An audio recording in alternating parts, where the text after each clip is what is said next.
Aside from the price of gasoline, groceries, the biggest issue facing Canadians today is that of housing.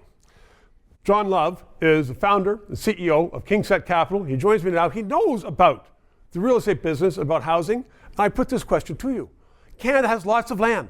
Canada has lots of money and capital. Why are we in this pickle? Well, there's 3 points to the compass. The first is immigration. And immigration is actually a great strategy. We need immigrants to build this country and the country's growing in population. Yes. The second point is regulation. And regulation has continually strangled the development of new supply. And it's a very complex topic, but it has slowed and effectively rationed housing in the country. And the third piece is labor, that even if we are get the regulation thing right, we've got to have more labor at every point of the cycle to build extra housing. There are statistics that show that immigrants that come to Canada will own a piece of real estate within 5 years, the majority of them. And yet I know there are people watching this right now and saying housing prices are too high because we have too much immigration and too many people chasing too few homes. Well, I mean, what do you say to that? Well, that is correct. I mean, we have a supply shortage. And if we built more housing, we would solve that problem. And, the advantage of housing is housing pays taxes when you build it and pays taxes forever after it's built. It's actually a great wealth creator in this country. And if we could snap our fingers and have more housing, then buyers would have more choices, prices would moderate, and tax revenues would grow.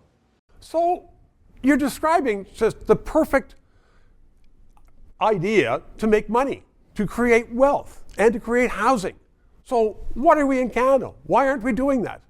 Well, it's actually relatively simple.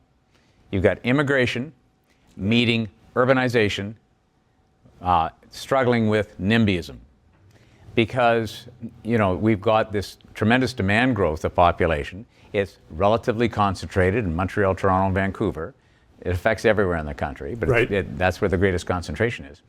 And it's very difficult to affect change in most neighborhoods. Everybody's okay with supply as long as it's not near them. Right. And so this has caused the local politicians to be resistant because their constituents are resistant.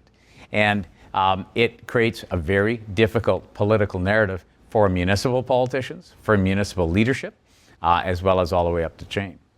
But it finally comes down to sometimes what I'm hearing you say, politics. Jon Love, thank you very much. 3 minutes. Every day, Justin Trudeau tells you, I am making life more affordable for Canadians. And if you believe that, don't watch the station. But if you think that's baloney, as I do, that's a lie, then keep watching for non-biased, non-Prime Minister's Office funded news analysis. To keep us on the air, please donate. PayPal or send a check. 303 Bay Street in Toronto. We'll get it. We need the money.